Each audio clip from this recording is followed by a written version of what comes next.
Hello everyone. We'll start with a fresh chapter, return under GST. आज जो हम GST में रिटर्न फाइल कर रहे हैं वो रिटर्न बिल्कुल वैसी नहीं है जैसा ओरिजिनली GST रिटर्न प्लान की गई थी।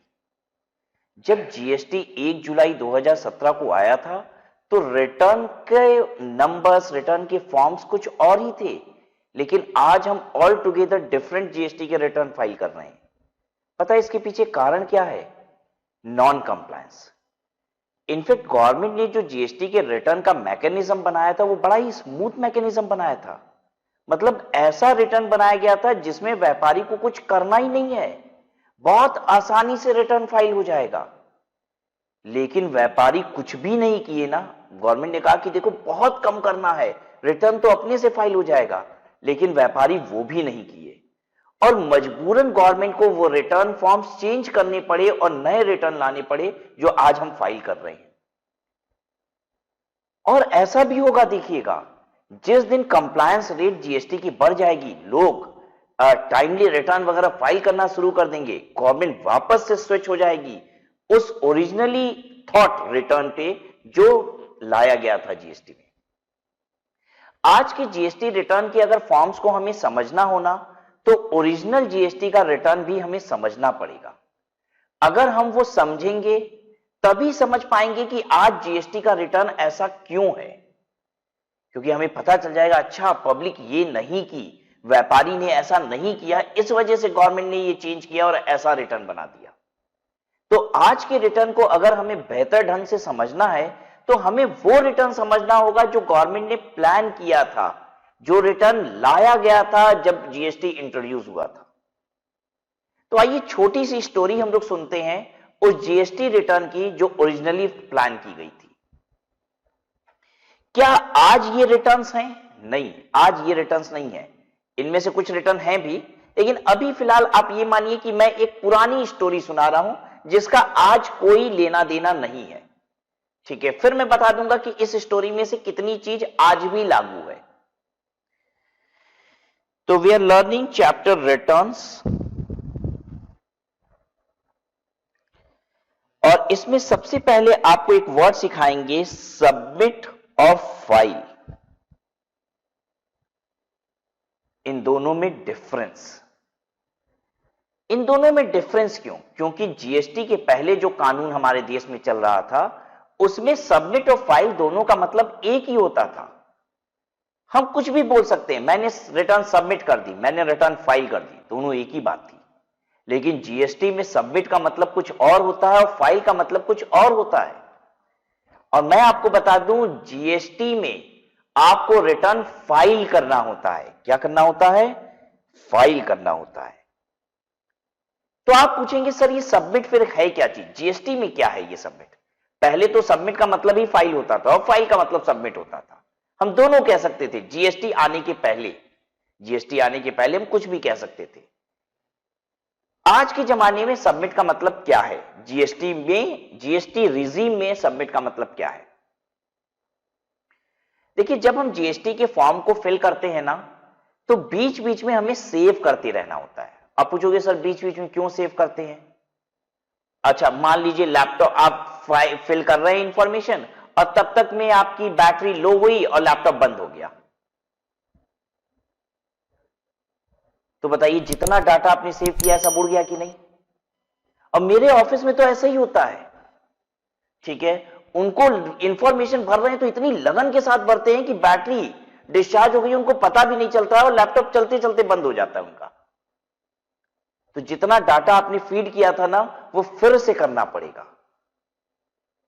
तो मैं ऐसा उनको रिकमेंड करता हूं कि आप एक काम किया करो, थोड़ी सी इंफॉर्मेशन भर ली ना GST के रिटर्न में, सेव दबा दो, तो उतना सेव हो गया। फिर हम दिए थोड़ी इंफॉर्मेशन भरे, फिर सेव हो गया।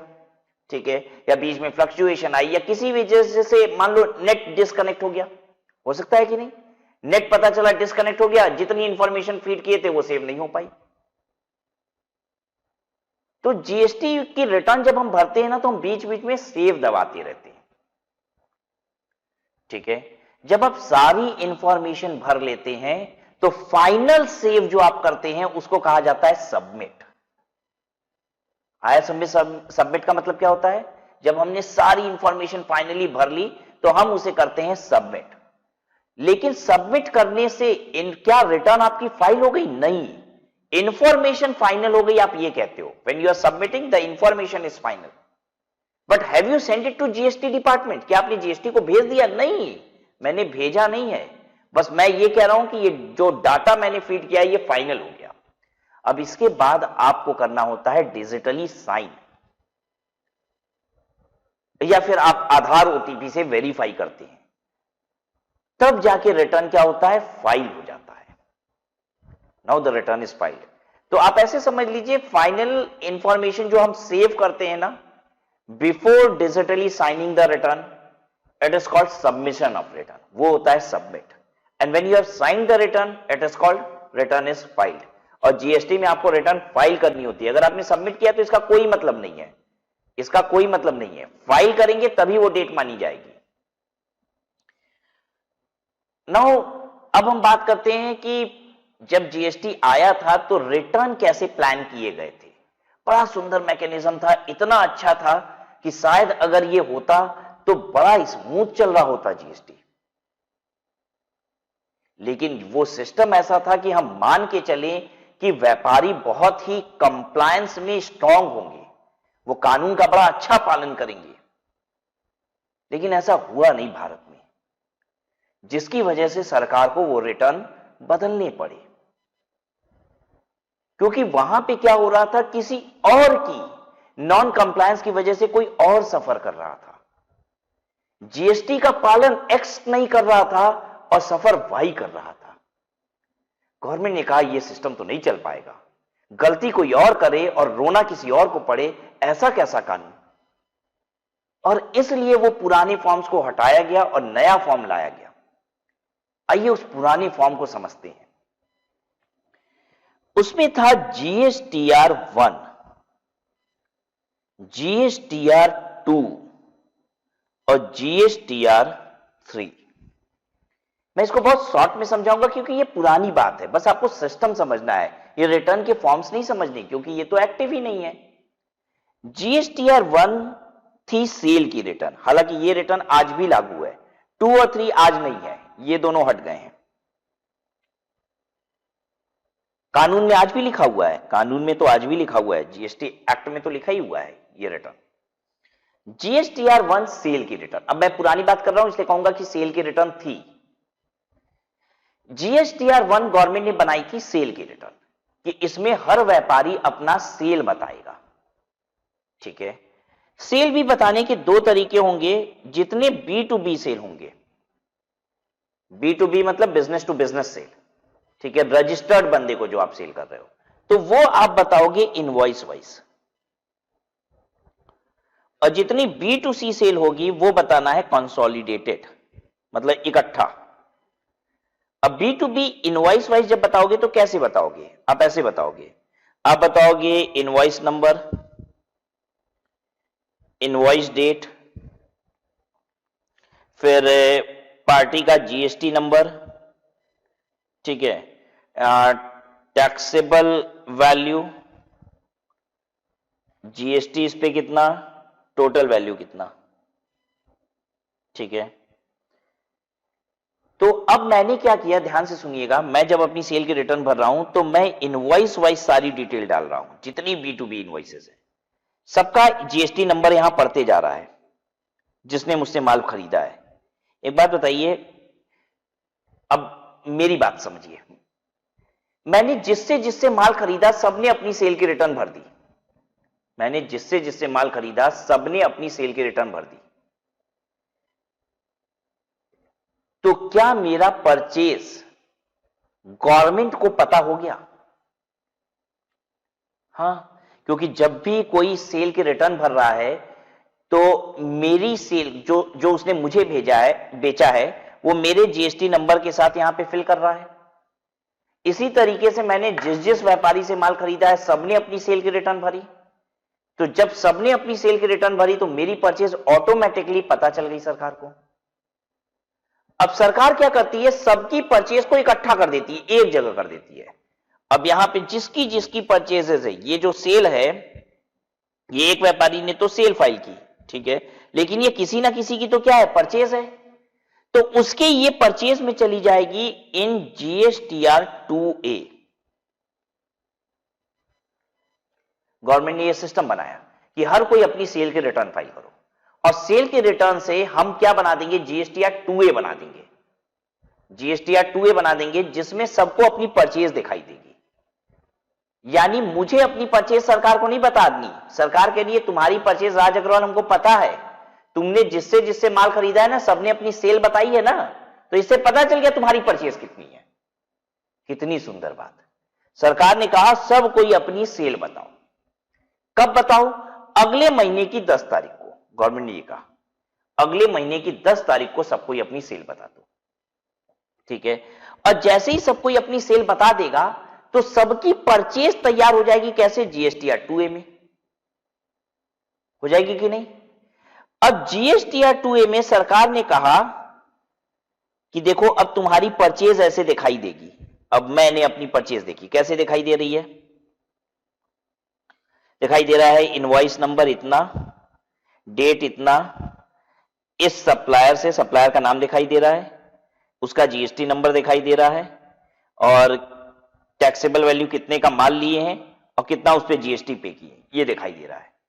कह रहा है जितने आइटम, इस तरीके से ढेर सारी इनवॉइसेस, सारी परचेज मेरी दिख रही है। अब कह रहा है सबके आगे, एक एक आइटम के आगे कुछ बटन्स लगे होंगे। कैसे बटन लगे होंगे, एक्सेप्ट, रिजेक्ट, होल्ड, मॉडिफाई। आइए समझिए, ये 4 बटन लगे होंगे हर परचेज के सामने। अब मैं इसमें जीएसटीआर 2A में देखूंगा, ओ मैंने रामलाल हलवाई से ये परचेज किया है, अच्छा ठीक है, सही है, ये सही है, एक्सेप्ट बटन दबा देंगे, ये वाली बटन दबा देंगे। दूसरा देखा, हाँ सही है, एक्सेप्ट बटन दबा दिया, खटाखट खटाखट खटाखट सब सही है परचेजेस, एक्सेप्ट बटन दबा दिया। ये जैसे ही मैं एक्सेप्ट बटन दबा रहा हूं, ये सारी इंफॉर्मेशन उठ के पता है जीएसटीआर 2A से कहां चली जा रही है, एक्सेप्ट बटन दबाते ही ये जीएसटीआर 2 में चली जा रही है, जिसे कहा जाता है परचेज की रिटर्न। जीएसटीआर 2A परचेज की रिटर्न नहीं है, GSTR 2A auto populated purchase है आपकी। जीएसटीआर 1 से किसी ने सेल फाइल किया, उससे आपकी परचेज अपने आप क्रिएट हो गई, ये एक स्टेटमेंट है जीएसटीआर 2A, ऐसे समझिए, जिसमें आपकी परचेज दिखाई दी, और आपने जैसे ही एक्सेप्ट का बटन दबाया तो जीएसटीआर 2 खड़ा हो गया आपका। क्या खड़ा हो गया, जीएसटीआर 2, ये खड़ा हो गया, परचेज की रिटर्न। और मुझे 15 तारीख तक क्या करना था, 10 तारीख तक तो सबको अपनी सेल फाइल करनी है, फिर 11 से 15 गवर्नमेंट ने समय दे दिया कि इसमें आप क्या कीजिए, अपना सब एक्सेप्ट वगैरह कर लीजिए और इसको फाइल बटन दबा दीजिए, मतलब बस सीधे डिजिटली साइन कीजिए, फाइल हो गया। जल्दी से बताइए, क्या मुझे जीएसटीआर 2 परचेज की रिटर्न में कुछ खुद से भरना पड़ा? नहीं, मुझे तो खटाखट एक्सेप्ट बटन दबाना है, काम हो गया, परचेज मेरी पता चल गई और मैंने डिजिटली साइन किया, रिटर्न जमा हो गई। गवर्नमेंट ने कहा कि बस जैसे ही आप 2 फाइल करेंगे, 15 तारीख तक ये कर देना है, उसके बाद जीएसटीआर 3 पे आइए। ये 15 तारीख, 16 तारीख से लेके 20 तारीख के बीच करना है। क्या करना है इसमें? इसमें भी कुछ करना नहीं है, गवर्नमेंट के लिए हम ही कर देंगे। जीएसटीआर 1 से आपका आउटपुट टैक्स पता चल जाएगा हमको, और जीएसटीआर 2 से मुझे आपका आईटीसी पता चल जाएगा। इसको हम खुद ही एडजस्ट कर देंगे, बस जितना बैलेंस बच जाएगा तुम इसको वहीं पे बटन क्लिक करना, चालान क्रिएट होगा, ऑनलाइन पेमेंट करना, और ऑनलाइन पेमेंट करना और फिर रिटर्न फाइल कर देना। मतलब बस इसमें टैक्स की पेमेंट करना है, रिटर्न फाइल कर देना है, डिजिटली साइन करिए, रिटर्न फाइल हो गया।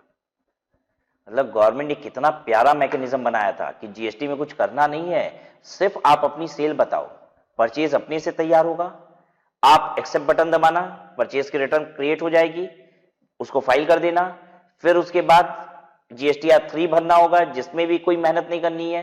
गवर्नमेंट के लिए हम खुद ही तुम्हारे सेल रिटर्न से तुम्हारी आउटपुट लायबिलिटी निकाल लेंगे और तुम्हारी परचेज रिटर्न से तुम्हारी आईटीसी निकाल लेंगे, दोनों को एडजस्ट कर देंगे, तुम बस चालान के थ्रू टैक्स जमा करना और फाइल कर देना, काम खत्म। अब आप कहोगे सर यहां पे तो और भी बटन है, इसका क्या मतलब है? रिजेक्ट कब करेंगे? एक बात बताइए, क्या ऐसा हो सकता है कि मेरी परचेज में एक ऐसी परचेज दिखाई दे रही है जो मेरी है ही नहीं? हो सकता है। पता है, जो सेलर है ना, उसने गलत जीएसटी नंबर भर दिया, उसने मेरा जीएसटी नंबर भर दिया, माल किसी और ने खरीदा था। हो सकता है ऐसा, मेरा जीएसटी नंबर गलती से भर दिया, माल किसी और ने खरीदा था, तो मैं रिजेक्ट कर दूंगा, नहीं भाई ये मेरा माल नहीं है, परचेज नहीं है, रिजेक्ट बटन दबा दीजिए, हट जाएगा। ये नहीं जाएगा टू में। टू में क्या जाएगा? GST return, GSTR. टू में कौन सा जाएगा? जो आप एक्सेप्ट करेंगे। अच्छा, अब ये होल्ड बटन कब दबाने की जरूरत पड़ती है? होल्ड का मतलब होता है ना तो अभी हम एक्सेप्ट कर रहे हैं ना रिजेक्ट कर रहे हैं, अभी रुके रहो। क्यों रुके रहे हो भाई? इनपुट टैक्स क्रेडिट लेने के लिए कानून बना है कि आपके पास माल भी आ जाना चाहिए और बिल भी आ जानी चाहिए। मेरे पास माल भी आ जाना चाहिए, बिल भी आ जानी चाहिए, तब क्रेडिट लेना है। और जैसे ही आपने एक्सेप्ट बटन दबाया तो आपके कहां चला जाता है? वो परचेज में, ठीक है, और वहीं से आईटीसी उठ जाती है पूरी की पूरी। तो क्रेडिट तो मुझे मिल जाएगा, लेकिन मैं क्रेडिट के लिए एलिजिबल नहीं हूं। क्यों? पता है, क्योंकि माल नहीं आया है। बिल तो आ गया है, माल नहीं आया है। अगर माल नहीं आया अभी तो मैं इसको होल्ड दबा दूंगा। बाद में इसको क्या करूंगा? जैसे ही होल्ड दबा दूंगा तो फिर चारों बटन क्लियर हो जाएंगे, उसके आगे अगले महीने फिर दिखाएगा ये। अभी इस महीने नहीं, इस महीने होल्ड दबा दिया तो अगले महीने में ना फिर दिखाई देगा ये चारों बटन के साथ, ये वाला परचेज। तो अगले महीने एक्सेप्ट कर लेना, उस समय तक हो सकता है परचेज हो गई हो, नहीं तो फिर होल्ड दबा देना। अगर माल तब भी नहीं पहुंचा होगा तो फिर होल्ड दबा देना। और ये बात समझ में? होल्ड दबाने का मतलब क्या है कि अभी इस महीने के बाद वो अगले महीने में फिर से दिखाई देगा आपको। मॉडिफाई क्या है? मॉडिफाई ये है कि परचेज तो मेरी है, परचेज तो मेरी है, लेकिन इसमें कुछ इंफॉर्मेशन गलत है। पता है, इसमें इनवॉइस नंबर गलत डला हुआ है। मेरे में इनवॉइस नंबर कुछ और बता रहा है, जो बिल आई है उसमें इनवॉइस नंबर कुछ और है। तो मैं इसमें मॉडिफाई कर देता हूं, मॉडिफाई करके सबमिट बटन दबा देता हूं। तो ये इंफॉर्मेशन पता है किसको चली जाती है? सेलर को। अब सेलर अगर मॉडिफिकेशन को एक्सेप्ट कर लेता है, उसको ऑप्शन आता है मॉडिफाई, एक्सेप्ट या रिजेक्ट। अगर वो एक्सेप्ट कर लेता है तो फिर से आपके पास आ जाता है। अब आपको फिर से दिखाई देता है एक्सेप्ट, रिजेक्ट, होल्ड, मॉडिफाई। तो अब सही हो गया है तो हम एक्सेप्ट कर लेंगे। बहुत सुंदर, क्या सिस्टम था! सोचिए ना, कितना बेहतर रिटर्न था कि नहीं था। लेकिन आ पाया ये सब? नहीं। अब आप कहोगे क्यों नहीं आ पाया सर, इतना बढ़िया तो था ये सिस्टम, क्यों नहीं आ पाया? ध्यान से सुनिए। मैं महीने के अंत पे, आज 10 तारीख हो गया, मैंने अपनी सेल रिटर्न जमा कर दी। 11 तारीख को मैं अपनी परचेज देखने के लिए बैठा, बटन दबाऊंगा बटन दबाऊंगा, बड़ा मन था, ठीक है, हाथ में सैनिटाइजर वगैरह लगा के बैठा हूं, आज बटन दबाऊंगा। कौन सा? एक्सेप्ट, रिजेक्ट, होल्ड या मॉडिफाई में से। और भाई अगर सारी की सारी सही होगी तो एक्सेप्ट बटन ही दबाना है मुझको। लेकिन मेरा कोई भी सप्लायर अपनी रिटर्न ही फाइल नहीं किया। वो लोग सेल की रिटर्न नहीं फाइल किए थे। क्या मेरा परचेज 2A में दिखाई देगा? नहीं। मैं तरस गया, मेरे हाथ सैनिटाइज किए हुए वैसे के वैसे पड़े, इसका प्रयोग ही नहीं कर पा रहा हूं मैं, कोई बटन नहीं दबा सकता। क्यों? क्योंकि एक भी परचेज 2A में दिख ही नहीं रही है मेरे। और इसकी वजह यह है कि मेरा कोई भी सप्लायर अपनी सेल के रिटर्न फाइल ही नहीं किया है।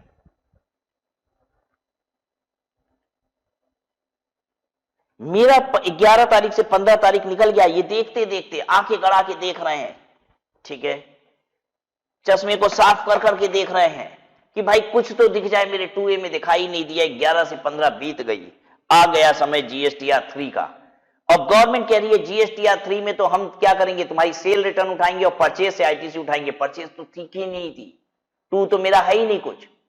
तो यानी मेरी एक पैसे की आईटीसी नहीं, और जितना सेल पे जीएसटी था वो सब मुझे जमा करने को लिए रिटर्न बोल रहा है जीएसटीआर 3। बताइए क्या मेरी गलती है इसमें? मैंने तो सेल रिटर्न फाइल किया था अपना, किसी और ने सेल रिटर्न फाइल नहीं किया, इसलिए मेरी परचेज नहीं दिखी, और इसलिए मेरी परचेज की रिटर्न फाइल नहीं हो पाई।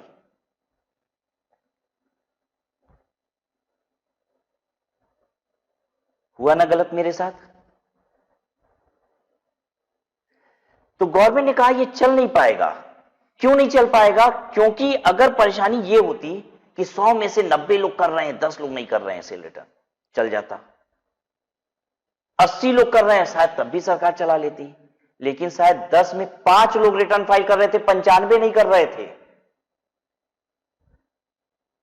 यानी किसी की परचेज नहीं मिल रही है, सब परेशान है, परचेज तो मिल ही नहीं रही है, सेल करने वाला तो सेल रिटर्न फाइल ही नहीं कर रहा है अपनी। गवर्नमेंट ने कहा ये सब हो ही नहीं पाएगा, 2-3 बंद करो, सेल की रिटर्न तो ले लो, सेल तो ले लो, लेकिन 2 कैसे बनेगा, हटाओ ये सब। गवर्नमेंट ने कहा हम इसकी जगह पे लाते हैं जीएसटी या 3B। 2-3 हटा के दोनों की जगह पे एक रिटर्न आया 3B। गवर्नमेंट ने कहा कि इस पे एक काम करो, तुम अपनी परचेज खुद से बता दो, खुद से परचेज बता दो, और फिर जो एडजस्टमेंट होता है ना, output tax minus input tax, वो भी खुद ही कर दो। अब आउटपुट टैक्स और माइनस इनपुट टैक्स ये भी खुद ही से कर दो, और जितना आ रहा है डिफरेंस काट के इसको पे करो, रिटर्न फाइल करो। ये है 3B। मतलब अपनी परचेज भी दिखाओ, आउटपुट टैक्स में से इनपुट टैक्स खुद से ही लिख के करो ये भी, और पे करके खत्म कर दो काम। कुछ भी ऑटो नहीं होगा, क्योंकि ऑटो मोड में देश चलाने के लिए लोगों को कंप्लायंस में हाई होना पड़ेगा। देखिए ये ऑटो मोड इतना सिस्टमैटिक तभी चलता है जब लोग बहुत बढ़िया से काम कर रहे हो। हमारे देश में तो लोग रिटर्न फाइल ही नहीं करते ना।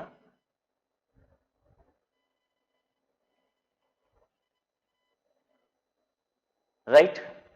तो ये परेशानी थी जिसकी वजह से गवर्नमेंट ने इन दोनों रिटर्न को बंद कर दिया। अब आप पूछेंगे सर कब बंद किया, जीएसटी आया कब था? जीएसटी आया था 1 जुलाई 2017 को। ठीक है, पहले महीने में गवर्नमेंट ने जीएसटी 1 भरवाया और 2 भी भरवाया। अगस्त में, जुलाई का जीएसटी 1 भरवाया, 2 भरवाया।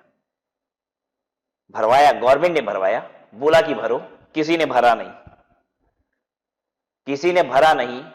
और गवर्नमेंट ने अगस्त महीने के बाद ही तुरंत 3B ला दिया और कहा सबको 3B भरना है। जिन्होंने 2 भर भी दिया है वो नल एंड वॉइड माना जाएगा, वो माना जाएगा भरा ही नहीं गया था, मतलब 2 कैंसिल हो गया। कुछ लोगों ने क्या भरा था? हाँ भरा था, क्योंकि आया तो था ही, तो कुछ तो अच्छे लोग हैं ही ना, वो भर दिए थे 2। गवर्नमेंट ने कहा वो माना नहीं जाएगा, जिन्होंने भरा वो भी भूल जाओ, अब तुमको 3B भरना है, 1 और 3B। पता है मैंने भरा था, मैं आपको बता दूं, मैंने भरा था। और मैं आपको यह भी बता दूं, मेरी रिटर्न आज तक टाइम ली गई है, आज तक टाइम ली गई है। ठीक है, मतलब हमेशा लास्ट डेट तक भी नहीं, पहले ही जाती है। और मैंने 2 भी भरवाया था, मेरी जीएसटीआर 2 भी फाइल हुई थी, हालांकि गवर्नमेंट ने फिर उसको नल एंड वॉइड कर दिया और 3 भी भरवा दिया। क्लियर है सबको यहां तक की बात? तो ये पूरा मैकेनिज्म था जीएसटी का, इतना सुंदर। अच्छा, फिर जैसे ही मैं ये मैकेनिज्म के बारे में बात करता हूं ना, तो लोग कहते हैं फिर यानी गवर्नमेंट ये सोच के बैठी थी क्या कि सारे लोग सेल के रिटर्न फाइल करेंगे, क्योंकि परचेज तो ऑटो आता है। तो क्या गवर्नमेंट ये सोच के बैठी थी? अगर गवर्नमेंट ये सोच के बैठी थी कि हिंदुस्तान में सारे लोग अपनी जीएसटी की रिटर्न टाइम पे जमा करेंगे, तो गवर्नमेंट की गलती है। ये तो सोचना भी अपराध है भारत जैसे देश में। अगर गवर्नमेंट ये सोच के कानून बनाई कि सारे लोग जीएसटी का रिटर्न समय पे जमा कर देंगे, तो फिर तो ये सरकार की गलती है, ये सोच ही गलत है। सरकार की सोच गलत नहीं थी, मैं आपको बताता हूं। गवर्नमेंट ने कहा कि हम 100% मान के चल रहे हैं, ऐसा नहीं है, हम भी 90-95% मान के चल रहे हैं लोग फाइल करेंगे। इसलिए यहां पे एक और बटन थी जिसके बारे में मैंने आपको बताया नहीं। ठीक है, ये तो सारे परचेज के सामने ये 4 बटन थी, और एंड में एक बटन थी जिसका नाम था ऐड इनवॉइस। अगर कोई परचेज नहीं दिख रही है ना, तो आप अपने से ऐड कर लो, वहां पे दबाओ और खुद से भर दो। जैसे ही आप भरोगे तो आपने जिसका जीएसटी नंबर लिखा है कि इससे मैंने परचेज किया, उसको ये इंफॉर्मेशन मूव हो जाएगी। और वो अगर एक्सेप्ट कर लेगा, तो वापस से अब आपके जीएसटीआर 2A में दिखाई देगा, और वहां से आप एक्सेप्ट करके 2 में शिफ्ट कर दीजिए। मतलब अगर आपके 2A में इनवॉइस नहीं दिख रही है परचेज की, तो आप ऐड भी कर सकते हैं। और जब आप ऐड करेंगे तो सप्लायर को यह बात इंफॉर्म करेगा, और सप्लायर उसको एक्सेप्ट कर लेगा, तो फिर से 2A केस में वो इनवॉइस दिखाई देगी विथ 4 बटन्स, और आप वहां से एक्सेप्ट करके वापस से उसको कहां मूव करा सकते हैं? जीएसटीआर 2 परचेज की रिटर्न में। लेकिन एक बात बताइए, ये बटन किस लिए था? ये 1-2 इनवॉइस को ऐड करने के लिए था कि मेरी अगर 100 परचेज ड्यूरिंग द मंथ है तो सारी पर ऐड कर दें हम खुद ही? नहीं, ये तो गवर्नमेंट ने ऑटो सिस्टम बनाया था ना, कि देखो सेल से हम परचेज निकालेंगे, भरना थोड़ी ना था इसको। ये तो अगर मेरी 100 परचेज में से 1-2 नहीं है तो वो ऐड कर दें, इसलिए गवर्नमेंट ने ये बटन बनाया था। लेकिन कोई सेल के रिटर्न फाइल ही नहीं करेगा, तब तो मुझे परचेज खुद ही से सारा ऐड करना पड़ेगा। और एक बात बताइए, हम यहां पे अगर ऐड कर देंगे तो क्या वो सप्लायर एक्सेप्ट या रिजेक्ट करेगा? जो अपनी रिटर्न ही नहीं भरता है वो निकम्मा करेगा ही नहीं। अरे जो अपनी सेल के रिटर्न नहीं भर रहा है, अगर हम यहां से ऐड इनवॉइस करेंगे तो उसको इन्फॉर्म करेगा ना। वो जीएसटी का पोर्टल कभी खोलता ही नहीं है, तो उसको एक्सेप्ट और रिजेक्ट कहां से करेगा? तो ये तो हो ही नहीं पाएगा। तो जब जीएसटी की रिटर्न भरी नहीं रही थी, गवर्नमेंट ने देखा 100 में 4 लोग रिटर्न भरते हैं, 96 लोग भरते ही नहीं है, कहां से ये सब हो पाएगा? और गवर्नमेंट तो मान के उल्टा चल रही थी ना कि 100 में 96 लोग करेंगे, 4 लोग नहीं करेंगे। तो गवर्नमेंट ने कहा ये सब होगा नहीं, छोड़ दीजिए ये सब 2-3। उसकी जगह लाते हैं 3B, अपने से अपनी परचेज बताइए, अपनी लायबिलिटी बताइए, पे कीजिए, खत्म करिए काम। ऑटो खत्म ही हो गया, सिस्टम ही खत्म हो गया।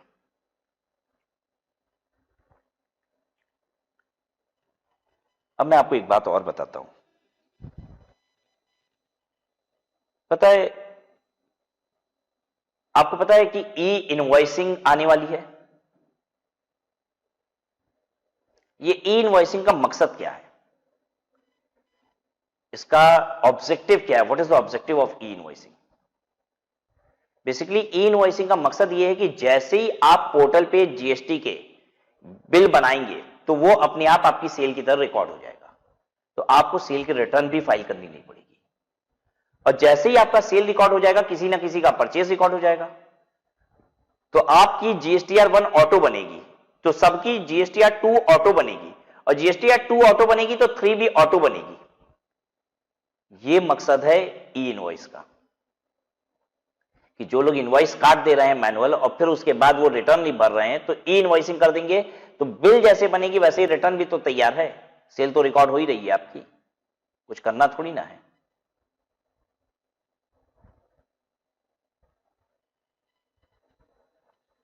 क्या आपको पता है विदेशों में ये जीएसटी का सिस्टम कैसा है रिटर्न का? आप जानना चाहेंगे? देखिए ये सब मैं क्यों बताता हूं, आपके दिमाग को खोलने के लिए। क्या पड़ी है मुझे इतनी मेहनत करने की और आपको इतनी सारी बातें बताने की, क्या हुआ, क्यों गवर्नमेंट ने ये सब किया। अभी सच पूछिए तो अभी आज का रिटर्न क्या है मैंने बताया ही नहीं, और कितनी देर आपसे बातचीत कर लिया हूं।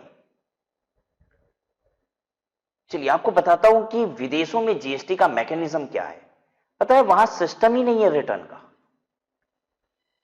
सर रिटर्न होता ही नहीं जीएसटी का? नहीं, बहुत सारे देश है जहां पे जीएसटी के रिटर्न जैसी कोई चीज नहीं होती और 1 पैसे की चोरी नहीं हो पाती है। 100% टैक्स सरकार को मिल रहा है। सिस्टम क्या है आइए समझिए। क्या भारत सरकार भी वही कोशिश कर रही है? कोशिश कर रही है, कर नहीं पाएंगे सब। यहां बड़ी दिक्कत है ना इंडिया में तो। ठीक है, आज व्यापारी वर्ग में 80% व्यापारी को तो कंप्यूटर चलाने नहीं आता, सिस्टम ऑटो करोगे कैसे? ये तकलीफ बहुत सारी है हिंदुस्तान में। ठीक है, गवर्नमेंट वही सिस्टम करना चाह रही है विदेश वाला, और उसी के लिए अब डायरेक्ट तो वैसा हो नहीं सकता, तो उसके जैसा जैसा कुछ मॉडल बना रहे हैं कि कुछ हो जाए, तो धीरे धीरे उसकी तरफ बढ़ेंगे हम लोग। लेकिन परेशानी तो यहां यह है कि ऑटो मोड लाने के लिए पूरा इलेक्ट्रॉनिक सिस्टम होना चाहिए, और हिंदुस्तान के 80% व्यापारियों को कंप्यूटर चलाना भी नहीं आता, तो हम लाएं कैसे ये ऑटो सिस्टम? आइए विदेश की बात बताते हैं आपको। विदेशों में ई इनवॉइसिंग होती है 100%। बहुत सारे कंट्रीज में सबको ई इनवॉइस बनाना है, मतलब इसको उसको बनाना है, 100 करोड़ से ज्यादा वालों को बनाना है, 1000 करोड़ से नहीं। गवर्नमेंट की वेबसाइट है, वहीं पे जाके बिल बनती है, कच्चा पुर्जा कुछ नहीं होता वहां। ठीक है, गवर्नमेंट की वेबसाइट पे ही बिल बनेगी। अब पूरी की पूरी बिल गवर्नमेंट की वेबसाइट पे बनी है। जल्दी से बताइए, क्या आपकी सेल गवर्नमेंट को पता चल गई? हाँ, तो हर कोई वैसे ही सेल बना रहा है अपनी, तो क्या आपकी परचेज भी गवर्नमेंट को पता है? हाँ भाई, सारी की सारी बिल ही अगर इलेक्ट्रॉनिकली गवर्नमेंट के सॉफ्टवेयर पे बन रही है, तो सेल परचेज सब आपकी पता है। अब आप जब अपना जीएसटी का पैनल खोलते हो, विदेशों की बात कर रहे हैं, तो आपके पैनल में रोज आपकी सेल और परचेज दिखाई देता है। वैसे ही सेल का टैक्स यानी आउटपुट टैक्स दिखाई देता है, और रोज का रोज आपका इनपुट टैक्स भी दिखाई देता है, और रोज का रोज आपकी लायबिलिटी कितनी है दिखाई देती है। हर दिन बताता रहता है बैलेंस, रोज का रोज आपका output tax input tax adjust कर करके बताते जाता है। मतलब इस समय कितनी लायबिलिटी चल रही है पता है आपको, कुछ करना नहीं है, कुछ हमको फाइल वाइल करना है, कोई इंफॉर्मेशन देनी है सरकार को नहीं, तुम बिल काटो ना, बस अब तुम बिल काटो, सारी चीज अपने आप हो रही है। गवर्नमेंट की वेबसाइट पे जाके, जीएसटी की वेबसाइट पे बिल काटिए, सारी चीज अपने आप हो रही है। और गवर्नमेंट ने डेट निर्धारित कर दी है कि हर महीने की 15 तारीख और हर महीने की 30 तारीख को जो भी बैलेंस इसमें दिख रहा है ये आपको क्लियर करना है, नहीं तो ब्याज शुरू हो जाएगा। जो 15 तारीख या 30 तारीख का बैलेंस दिख रहा था उस पर ब्याज शुरू हो जाएगा। या गवर्नमेंट ने डिसाइड कर दिया 10 तारीख 20 तारीख 30 तारीख को जो भी आपका बैलेंस दिखाई दे रहा है यहां पे वो क्लियर करते रहिए। कोई रिटर्न नहीं होता, बस पेमेंट ऑफ टैक्स होता है। गवर्नमेंट हमारी भी यही करना चाहती है। जो ई इनवॉइसिंग ला रही है ना, पहले तो ला रही है बड़ी कंपनियों के लिए कि बड़ी बड़ी कंपनियां क्या करेंगी, इलेक्ट्रॉनिक बिल काटेंगी, ठीक है, उनकी सेल रिटर्न तैयार हो जाएगी। तो ऑटो अब धीरे धीरे ये सब लाएंगे कि देखिए सेल रिटर्न तैयार हो जाएगी उनकी कुछ हद तक, ठीक है। तो सेल रिटर्न उनकी तैयार होगी, ऑटो धीरे धीरे गवर्नमेंट ये ई इनवॉइसिंग सबके लिए मैंडेटरी करेगी, और जब सबके लिए मैंडेटरी कर देगी ना तो सेल परचेज सब ऑटो हो जाएगा, और फिर आपकी रिटर्न भी ऑटोमेटिकली फाइल हो जाएगी। और हो सकता है आने वाले समय में, इतना जल्दी ये सब पॉसिबल नहीं है, आने वाले 3-4 साल बाद शायद ऐसा सिस्टम हो जाए हमारे देश में भी जैसा विदेशों में चलता है कि हर दिन हमको अपनी लायबिलिटी पता है, और महीने की 1, 2, 3 कुछ इस तरीके की डेट्स डिसाइड हो गई, गवर्नमेंट कहती है अपनी लायबिलिटी क्लियर कर दीजिए, right. So this is all about the mechanism of GST throughout world and what was originally planned in our country, that is India, and now we are going to see what is currently operating under GST return.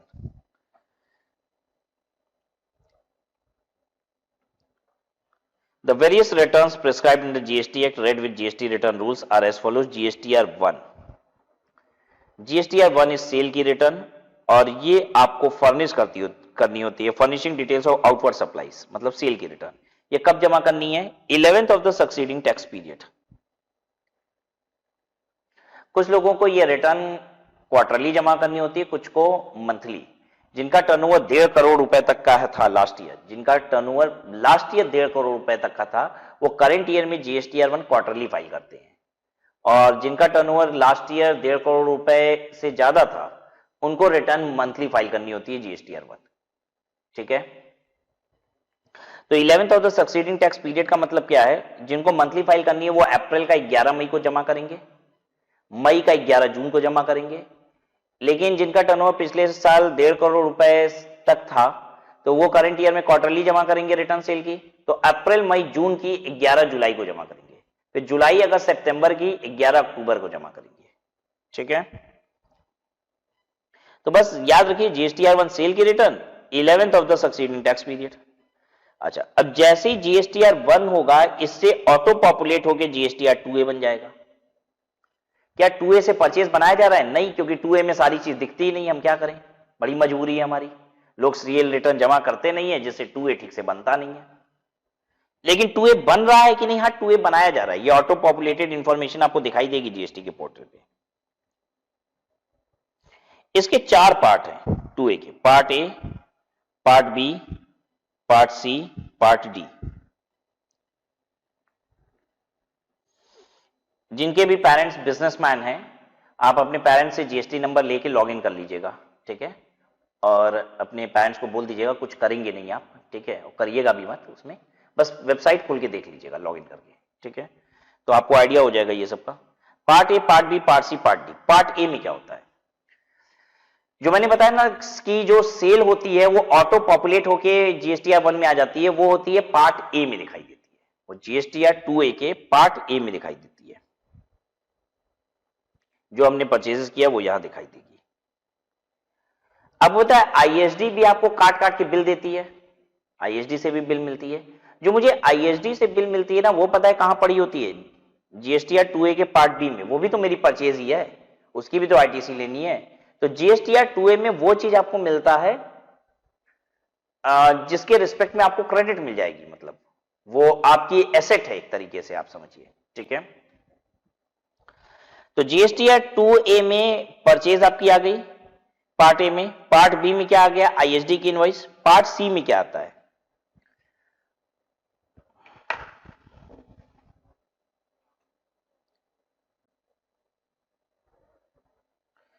देखिए, जो government agencies होती हैं, government के different departments होते हैं, वो अगर आपको कॉन्ट्रैक्ट देते हैं 2.5 लाख रुपए से ऊपर का, तो 2% का टीडीएस काटते हैं।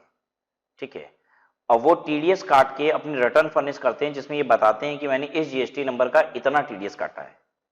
तो जिसका टीडीएस कटा होता है डिडक्टी को, ये कहां पता चलता है? डिडक्टी को जीएसटीआर 2A में पता चलता है, पार्ट सी में। यानी अगर आपने किसी से माल खरीदा है तो देखिए आपको पता चलेगा पार्ट ए में। आईएसडी की इनवॉइस आई है आपके पास तो आपको पार्ट डी में पता चलेगा। किसी ने आपका टीडीएस काटा है तो आपको पता चलेगा पार्ट सी में। और किसी ने आपका टीसीएस काटा है, जैसे ई कॉमर्स ऑपरेटर टीसीएस काटता है, वो काटा है तो वो पार्ट डी में पता चलेगा। ठीक है, पार्ट सी और पार्ट डी में ये पता चलेगा। ये उठ के पता है कहां चला जाएगा? इसका जो अमाउंट है ये कहां चला जाएगा? ये कैश लेजर में चला जाएगा अमाउंट। ठीक है, और ये दोनों का अमाउंट कहां जाता है? ये दोनों का अमाउंट जाता है क्रेडिट लेजर में।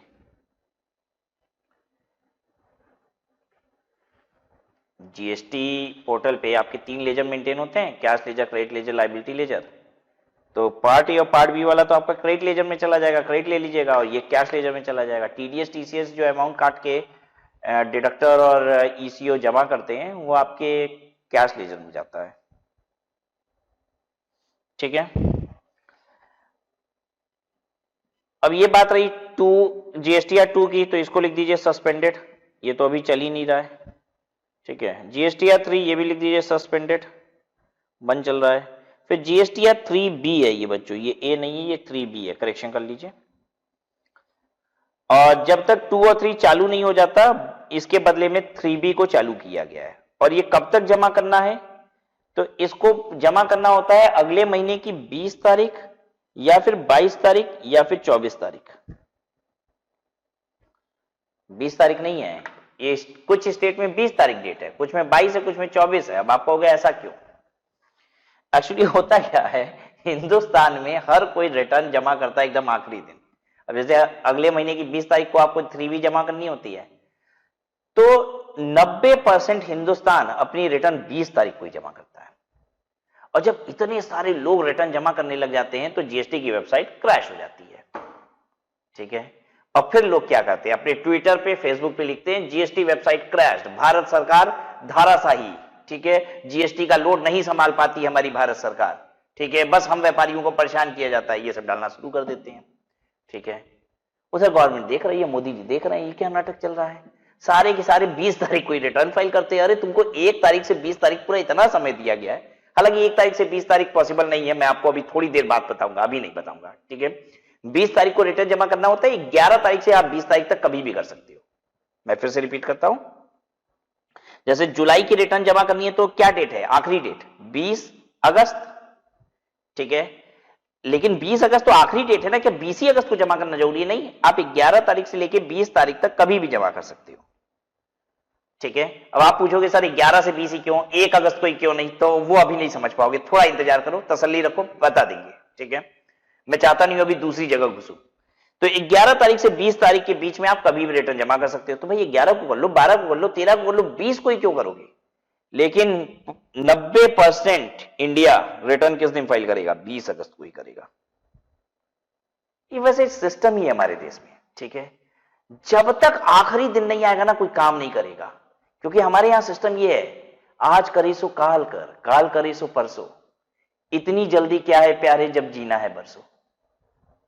राइट, तो यही वजह है कि 20 तारीख को रिटर्न फाइल करते हैं सारे लोग, और वेबसाइट हो जाती है क्रैश, और फिर शुरू हो जाता है सोशल मीडिया पे मतलब इंडियन जीएसटी डिपार्टमेंट की धज्जियां उड़ना। तो गवर्नमेंट ने क्या किया, कहा कि ये काम करते हैं, ये स्टेट वाइज लोड कम रहे इसलिए 3 डेट बना देते हैं। कुछ स्टेट के लिए 20 तारीख कर देते हैं, कुछ के लिए 22 कर देते हैं, कुछ के लिए 24 कर देते हैं। हालांकि हमारे यूपी में 20 चल रहा है। ठीक है, लेकिन कुछ स्टेट में 22 हो गया, कुछ स्टेट में 24 हो गया। अब पूरे हिंदुस्तान का लोड एक ही दिन पड़ेगा? नहीं।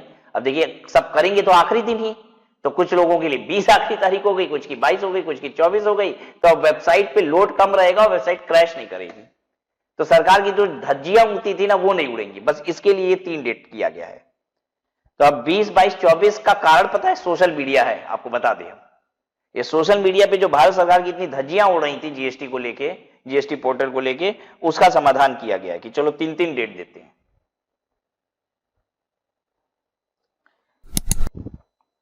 चलिए नेक्स्ट देखिए, जो लोग कंपोजिशन स्कीम में है या फिर अल्टरनेटिव कंपोजिशन स्कीम में है, उनको जीएसटीआर 4 फाइल करना होता है, लेकिन अब जीएसटीआर 4 को बंद कर दिया गया है। जीएसटीआर 4 क्या था, कंपोजिशन वालों के लिए रिटर्न था, लेकिन ये रिटर्न बंद कर दी गई है और इसकी जगह एक नया रिटर्न चालू हुआ है, जीएसटी सीएमपी 08। आजकल ये भरा जा रहा है।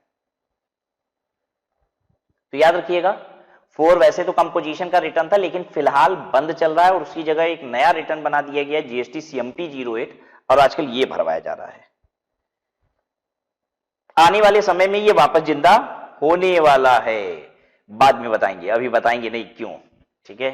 ये आने वाले समय में ये वापस से जिंदा होने वाला है। फिलहाल जीएसटी सीएमपी 08। जीएसटीआर 4A, जिस तरीके से हमारी परचेज मेरे 2A में दिखाई देती है, हम रेगुलर डीलर हैं तो मेरी परचेज मेरे 2A में दिखाई देती है, वैसे ही कंपोजिशन वालों को उनकी परचेज 4A में दिखाई देती है। कोई अंतर तो नहीं है, सिंपल सी बात है। मेरा 2A वैसे ही कंपोजिशन वाले का 4A, मतलब रेगुलर डीलर का जो 2A होता है वही कंपोजिशन वाले का 4A होता है, ठीक है। ये ऑटो पॉपुलेट होता है सेल रिटर्न से। जीएसटीआर 1 से ऑटो पॉपुलेट होकर 4A भी बना है, और जीएसटीआर 1 से ही ऑटो पॉपुलेट होकर क्या बना है, बोलो बोलो बोलो, क्या बना है, जीएसटीआर 2A बना है। उसके बाद 5, नॉन रेजिडेंट टैक्सेबल पर्सन को अपनी जीएसटी रिटर्न किस में फाइल करनी है, 5 में करनी है। कब करनी है, 20th of the succeeding month. अच्छा, अब डेट की बात अब मैं आपको बता दूं। अब आप एक काम करिए, डेट याद करना बंद कर दीजिए इसके बाद से। क्यों, क्योंकि गवर्नमेंट नोटिफिकेशन के जरिए धकाधक डेट को एक्सटेंड किए जा रही है, ठीक है। कोई डेट का सिर पैर रही नहीं गया, कोई कुछ कर नहीं रहा है। देखिए जीएसटी में सरकार एकदम तंग है, एकदम कहती है इस दिन कर देना, लोग नहीं करते हैं। कहती है हम पेनाल्टी लगा देंगे, फाइन लगा देंगे, देखो तुम्हारी बैंड बजा देंगे। पब्लिक कहती है कर लेना जो करना है, ठीक है। कोई रिटर्न फाइल नहीं करता। तो गवर्नमेंट कहती है अरे तो कोई नहीं फाइल किया, कितना पेनाल्टी लगाएंगे, बिना पेनाल्टी के तो सब फाइल किए नहीं रिटर्न, अब पेनाल्टी लगाएंगे तो और नहीं करेंगे सब। तो गवर्नमेंट कहती है डेट को ना हम लोग 3 महीने से बढ़ा रहे हैं, एक बार कर दो फाइन भी नहीं लेंगे, जल्दी से कर दो, 3 महीने के अंदर कर दो, फाइन भी नहीं लेंगे, ठीक है। 3 महीना बीत जाता है, कोई कुछ नहीं करता है। फिर गवर्नमेंट अगली बार धमकी वाला बोलती है, कहती है 1 महीने के अंदर करो, पेनाल्टी के साथ लेंगे, उसके बाद तो तुम्हारी बैंड बजा देंगे, नहीं तो कोई कुछ नहीं करता है। फिर गवर्नमेंट कहती है अच्छा 6 महीने का समय देते आओ, बिना फाइन पेनाल्टी के कर दो। बस यही हो रहा है। तो क्या डेट आपको याद रखनी है, नहीं। जीएसटी रिटर्न में डेट धकाधक बढ़ाए जा रहे हैं। आज तक पहले साल की जीएसटी की एनुअल रिटर्न की लास्ट डेट नहीं आ पाई है। ये भगवान क्या चल रहा है अभी हमारे देश में। बहुत नॉन कंप्लायंस है, इसीलिए तो वो सब चल ही नहीं पाया जो सिस्टम हम आपको बात कर रहे थे। देखिए जब तक गवर्नमेंट ई इनवॉइसिंग नहीं करेगी और 100% व्यापारियों के लिए ई इनवॉइसिंग नहीं कर देगी कि सबको इलेक्ट्रॉनिक बिल बनानी है जीएसटी के पोर्टल पे जाके, तब तक देश सुधर नहीं पाएगा। और आपको लग रहा है ये हो पाएगा हमारे देश में, बहुत दूर लगता है। देखिए लोगों को कंप्यूटर लैपटॉप चलाने नहीं आता है, कैसे बनाएंगे बिल, आप सोच के देखिए जरा, ठीक है। अभी इसके लिए बहुत सारा सिस्टम करना पड़ेगा। जिस तरीके से व्हाट्सएप चलाना आसान है ना, इस तरीके का सिस्टम लाना पड़ेगा गवर्नमेंट को जीएसटी में बिल बनाने का। मतलब जिस तरीके से व्हाट्सएप करना आसान हो गया है, उस तरीके से जीएसटी का बिल बनाना आसान करना पड़ेगा, तब जाके शायद हमारे देश में भी क्या होगा, ये चालू हो पाएगा ये सिस्टम जीएसटी का। आज हमारे 125 करोड़ की जनसंख्या में, 125 करोड़ भी नहीं है, आज तो हमारी जनसंख्या देश की 135 करोड़ है। ये तो मोदी जी का भाषण सुनते सुनते ना 125 करोड़ देशवासियों सुनते सुनते 125 करोड़ दिमाग में बैठ गया। हालांकि आज हमारे देश की जनसंख्या 2014 में भी जब मोदी जी आए थे तो भी यही बोल रहे थे हमारे देश के 125 देशवासियों, ठीक है। आज इतने साल बाद भी 125 करोड़ देशवासियों ही बोलते हैं, ठीक है। जबकि पॉपुलेशन इतने समय में 10 करोड़ बढ़ चुकी है। 135 करोड़ जनसंख्या है हमारे देश की, जिसमें से आज व्हाट्सएप यूज करने वाले पता है कितनी है? 30 करोड़, जो बहुत बड़ा नंबर है, बहुत बड़ा नंबर है, आपको बता दें। और ये व्हाट्सएप के 30 करोड़ यूजर किसकी देन है मालूम है? जियो की देन है। जो जियो ने फ्री सिम बांटे हैं ना, फ्री का इंटरनेट यूज कराया है ना, उसने 30 करोड़ व्हाट्सएप के यूजर बनाए हैं हमारे देश में। सोचो, आज भी 135 करोड़ में से फोकट का नेट पाने के बाद व्हाट्सएप चलाना सिर्फ 30 करोड़ लोगों को आया है। इनवॉइसिंग करने आ पाएगा? बस मैं आपको एहसास करा रहा हूं कि कितना मुश्किल है अभी ये हमारे देश में, लेकिन गवर्नमेंट लगी है कि हमको ये करना है। आइडिया दे रहा हूं बस आपको कि 30 करोड़ आज व्हाट्सएप के यूजर हैं 135 करोड़ की जनसंख्या में, वो तब जब जियो ने फोकट की लत लगाई तब।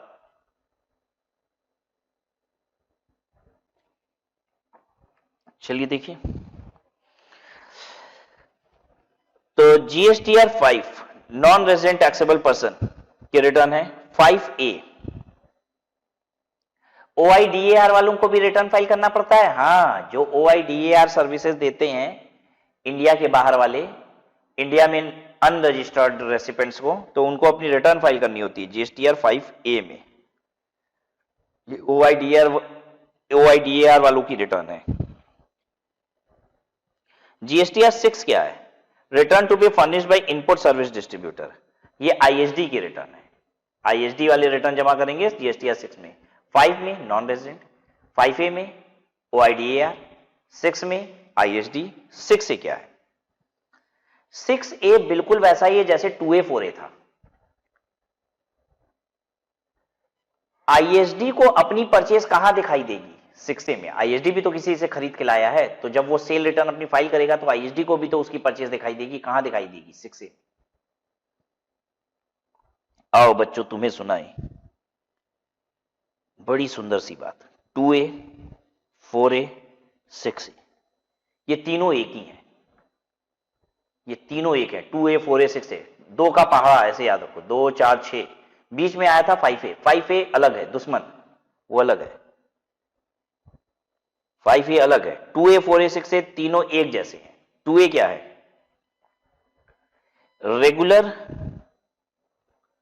रेगुलर रजिस्ट्रेशन जिसका होता है उसको 2A में अपनी परचेज दिखाई देती है। 2A, 4A, 6A तीनों में परचेज दिखाई देती है। ये परचेज स्टेटमेंट है, ठीक है। 2A में रेगुलर रजिस्ट्रेशन वालों को दिखाई देता है अपना परचेज, 4A में कंपोजिशन वालों को दिखाई देता है अपना परचेज, और 6A में आईएसडी को दिखाई देता है अपना परचेज। फिर आईएसडी बिल फाड़ के देगा रेगुलर वालों को, आईएसडी भी तो बिल फाड़ के देगा रेगुलर वालों को, तो उनकी परचेज दिखाई देगी कहां? 2A में। याद आ रहा है? Part B. आईएसडी जो बिल फाड़ के देता है तो वो किसी ना किसी की परचेज होती है, जिसकी परचेज होती है उसको कहां दिखाई देता है? 2A के पार्ट बी में। 2A में तो 4 पार्ट होते हैं ना, ABCD, ठीक है। आईएसडी जहां से माल खरीद के लाया है उसको अपनी परचेज कहां दिखाई देगी? 6A में। और 5A एकदम अलग चीज होती है। 5A क्या है? OIDAR की रिटर्न है, OIDAR की रिटर्न है। और ये 2A, 4A, 6A रिटर्न नहीं होता। ये क्या होता है? ये परचेज की स्टेटमेंट होती है, ऑटो पॉपुलेटेड। ये ऑटो पॉपुलेट होके आता है जीएसटीआर 1 से। ओहो, याद रखना पड़ेगा सब, भूलिएगा नहीं। 2A, 4A, 6A एक जैसे परचेज होते हैं सारे, ठीक है। ये रिटर्न नहीं होते हैं, ये स्टेटमेंट होती है परचेज की। लेकिन 5A जो AAA का नाम बदनाम कर रहा है बीच में आके घुस के, ये क्या है? 5A रिटर्न है OIDAR की।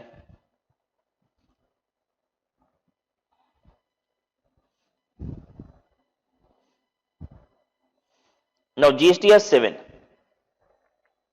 return to be furnished by person liable to deduct tax at source under section 51 of the GST Act।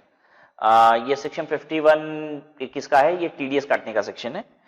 Section 51 में जो टीडीएस काटते हैं वो लोग अपनी रिटर्न 7 में जमा करते हैं, ठीक है। 7A में ये कौन होता है? गवर्नमेंट ऑर्गेनाइजेशन, ये सब होते हैं। 7A क्या है? 7A है certificate to be issued to the recipient by the person deducting tax at source. अगर आप टीडीएस काटते हैं ना तो आपको टीडीएस का सर्टिफिकेट देना होता है, और 7A टीडीएस सर्टिफिकेट होता है। दिस इज टीडीएस सर्टिफिकेट, जो आज की तारीख में देना जरूरी नहीं है, ये भी बता दूं मैं आपको। पहले टीडीएस सर्टिफिकेट देना जरूरी होता था, अब टीडीएस सर्टिफिकेट देना जरूरी नहीं है। अब टीडीएस सर्टिफिकेट देना जरूरी नहीं है। जिस तरीके से इनकम टैक्स में आपका टीडीएस किसी ने काटा है तो आप 26AS में चेक कर सकते हैं, अपने 26AS में। पता नहीं सबको जानकारी है कि नहीं ये बात, कि आज मेरा कोई टीडीएस इनकम टैक्स में काटा है ना तो मैं 26AS में चेक कर सकता हूँ। ठीक है, वैसे ही अब कोई मेरा अगर टीडीएस काटा है जीएसटी में तो वो भी एक स्टेटमेंट निकल जाती है जीएसटी के वेबसाइट से, तो सामने वाले को सर्टिफिकेट देने की जरूरत नहीं होती है। ये ईसीओ की रिटर्न है, जीएसटीआर 8 इज ईसीओ की रिटर्न। जीएसटी सीएमपी 08 याद आ रहा है, यहाँ पे दिखाया था मैंने कि जीएसटीआर 4 खत्म करके अब इसकी जगह जीएसटी सीएमपी 08 लाया गया है कंपोजिशन वालों के लिए। ये कंपोजिशन वालों की रिटर्न है जीएसटी सीएमपी 08। अब 9 से ये अब एनुअल रिटर्न शुरू हो रही है। 9 है एनुअल रिटर्न, 9A है एनुअल रिटर्न कंपोजिशन डीलर के लिए। ठीक है, 9B क्या है, reconciliation statement to be submitted along with annual return for e commerce operator. E commerce operator जब अपनी एनुअल रिटर्न जमा करेगा तो उसके साथ रिकंसिलिएशन स्टेटमेंट जमा करेगा 9B में। ई कॉमर्स ऑपरेटर को 9B भी फाइल करना पड़ेगा। 9C क्या है, 9C है copy of audited annual accounts. ये ऐसे समझ लीजिए 9C ऑडिट रिटर्न, ये ऑडिट है, ऑडिट रिपोर्ट है। ठीक है, तो जिनकी ऑडिट होनी है ना वो 9 भी भरेंगे और 9C भी भरेंगे। 9 है एनुअल रिटर्न और 9C उसकी ऑडिट रिपोर्ट हो गई।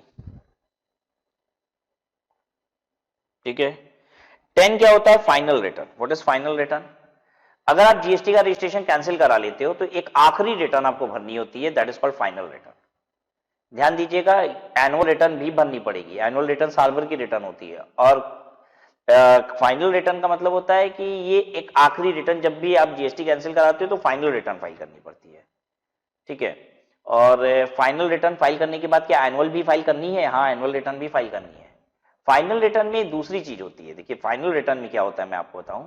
फाइनल रिटर्न में ये होता है कि जिस दिन आप अपना बिजनेस बंद कर रहे हैं उस दिन आपके पास कितना स्टॉक पड़ा है, कितना कैपिटल गुड्स पड़ा है।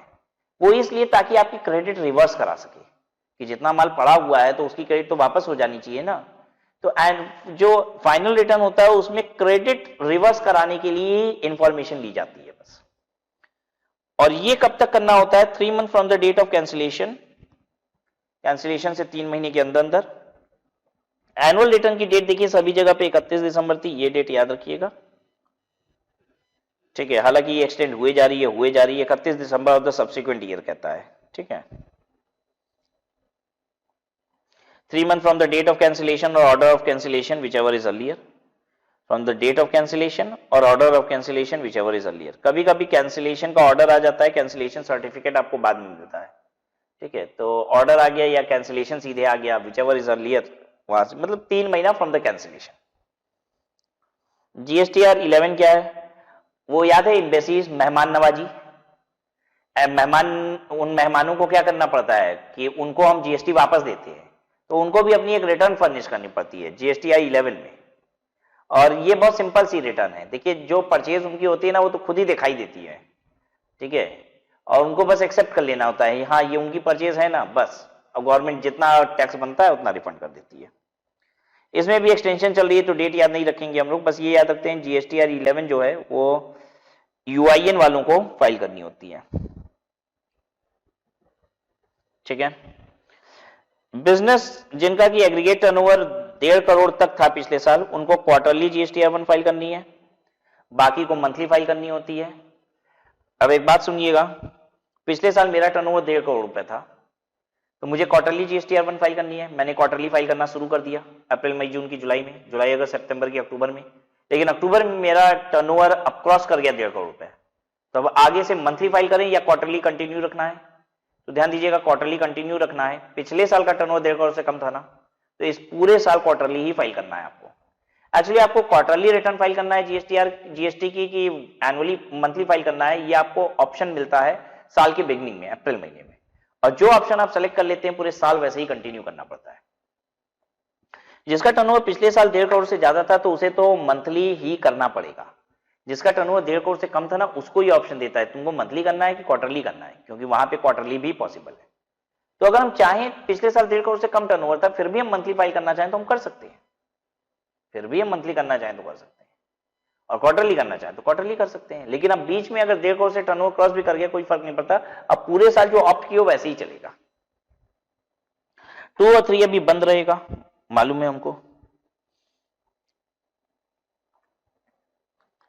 अब ये जो है ये प्रपोजल है,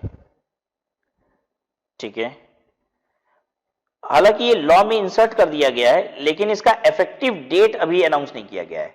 effective date to be announced by notification. Effective date इसका नोटिफिकेशन के जरिए अनाउंस किया जाएगा। ये जो हम नीचे पढ़ने जा रहे हैं कर्ली ब्रैकेट के अंदर क्या है, कंपोजिशन और अल्टरनेटिव कंपोजिशन वालों को एनुअली रिटर्न फाइल करनी होगी। ये नोटिफिकेशन मैं आपको बताऊं, ये नोटिफिकेशन अप्रैल 2020 में आने का प्लान था, लेकिन अप्रैल 2020 के समय में एक महामारी बहुत ज्यादा फैल गई थी, क्या आपको याद है? आने वाले 10 साल तक लोग भुला तो नहीं पाएंगे और हो सकता है न जाने कितने सालों तक ये याद रहेगी। कोरोना की वजह से इसकी नोटिफिकेशन नहीं आ पाई, ऐसे समझिए सारे कानून होल्ड पे आ गए, गवर्नमेंट ही पूरी होल्ड पे आ गई, रोको, जिएंगे कि मरेंगे ये तो पता ही नहीं है, नोटिफिकेशन लाके जीएसटी का क्या करेंगे, ठीक है। तो सब कुछ शांत हो गया था, एक पल के लिए दुनिया थम गई थी, पूरी देश ही नहीं हमारा, पूरी दुनिया थम गई थी। तो ये सब नोटिफिकेशन आने वाले थे अप्रैल में, लेकिन सिर्फ पूरी दुनिया थम गई थी, ठीक है। शेयर बाजार तो एकदम ऐसे समझ लीजिए कि गोते खा रहा था, ठीक है, 500 की चीज 200-200 रुपए की मिल रही थी। अरे एक बात तो मैं आपको बता दूं, अप्रैल में 20 अप्रैल 2020 को आप सुनिए, पता नहीं आपको मालूम है कि नहीं मालूम है ये बात, 20 अप्रैल 2020 को इंटरनेशनल मार्केट में क्रूड ऑयल खरीदने पे पैसे मिल रहे थे। ये भगवान, क्रूड ऑयल लीजिए और पैसा भी लीजिए। क्रूड ऑयल क्या है? जिससे पेट्रोल और डीजल निकाला जाता है, ठीक है, वो लीजिए और पैसा भी लीजिए। क्यों? क्योंकि बाहर नहीं था, और जहां पे एक्सट्रैक्शन हो रही थी ना, वहां पे स्टोर करने की जगह खत्म हो गई थी। और इन सब में फ्यूचर कॉन्ट्रैक्ट चलते हैं, पता है, देश फ्यूचर का कॉन्ट्रैक्ट करता है, 3 महीने बाद हम आपसे इतना क्रूड ऑयल खरीदेंगे, जो अरेबियन कंट्रीज है ना, ऐसे सौदा होता है। तो जिन्होंने बोला था कि हम 3 महीने बाद इतने में खरीदेंगे, उन्होंने पैसा पूरा दे दिया, लेकिन कह रहे हमको माल नहीं चाहिए, रखो अपने पास, है ही नहीं, जगह ही नहीं है, करेंगे क्या? गाड़ियां तो पूरे हिंदुस्तानी पूरी दुनिया में गाड़ियां तो चल नहीं रही हैं, तो पेट्रोल डीजल की खपत कहां है? और रखने की जगह नहीं है। तो अब इंटरनेशनल मार्केट में यह हो गया कि क्रूड ले जाओ, पैसा भी लो हमसे, तुम यहां से जगह खाली करो। अब आप कहेंगे सर एक्सट्रैक्शन बंद क्यों नहीं हो गया? फिर निकालना बंद कर दो तेल जमीन से, जब इतनी जगह की कमी हो रही है। तो बेसिकली ये सब मशीन ऐसी होती है ना कि अगर आपने एक बार बंद कर दी ना, तो फिर दोबारा चालू करने में 2 महीना लग जाएगा। आप समझ रहे हैं? ये सब प्रोसेसर बंद नहीं किए जाते, ये हो ही नहीं सकता, ये वजह थी। मतलब इसकी कुछ मैं आपको एकदम स्पेसिफिक बात नहीं बता रहा हूं, लेकिन मैं आपको ये जानकारी देना चाहता हूं कि ये काम इतना आसान नहीं है कि जब मर्जी तब एक्सट्रैक्शन बंद कर दो, जब चालू कर दो। मतलब कि वो क्या कहते हैं, जैसे उसको क्या कहते हैं, what do we call this, समझ गए हो, जो एक इंस्ट्रूमेंट होता है, हाँ, अरे जैसे हिलाने और क्या होता है ना, जिसे फेंटते वेटते हैं, ठीक है। तो कोई क्रूड ऑयल वाली मशीन ऐसा नहीं होती कि जब मैंने किया हिला के थोड़ा सा क्रूड निकाल लिया और फिर रोक दिया उसको। It's not like that. ये बड़ा टिपिकल प्रोसेस होता है, और वंस आपने अगर प्रोसेस को रोक दिया ना, तो बहुत डिफिकल्ट हो जाएगा वापस से प्रोसेस को स्टार्ट करना। तो इंटरनेशनल मार्केट में ये हो गया था, मतलब हलचल हो गई थी यार, पेट्रोल भी मिल रहा है, पैसा भी मिल रहा है, खरीद लो। लेकिन भारत सरकार तो पेट्रोल चाप के रेट ले रही थी उस समय भी। हमारे देश में तो 75 रुपए का बिक रहा था उस समय भी, क्योंकि गवर्नमेंट को कोरोना से लड़ने के लिए पैसा चाहिए, तो भरपूर टैक्स लगा के बेच रही थी उस समय, सब गवर्नमेंट की जेब में जा रहा था पैसा।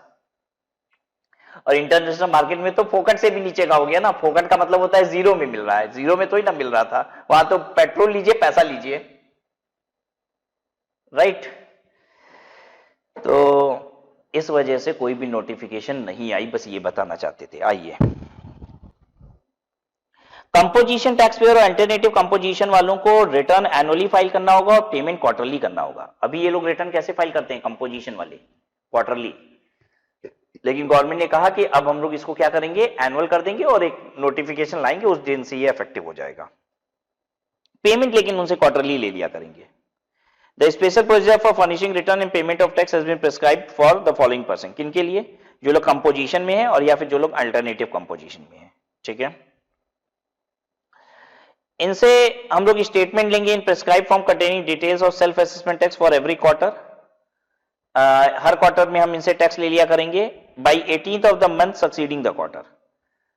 मतलब जैसे ही क्वार्टर खत्म होगा उसके अगले महीने की 18 तारीख को, मतलब अप्रैल मई जून का जुलाई 18 को, फिर जुलाई अगस्त सितंबर का 18 अक्टूबर को, इस तरीके से। और रिटर्न भरवाएंगे जीएसटीआर 4 में, जो अभी बंद हो गया है जीएसटीआर 4, जिसकी जगह पे जीएसटी सीएमपी 08 आ गया है, वो जीएसटी सीएमपी 08 नहीं भरवाएंगे, अब करिए 4 भरवाएंगे।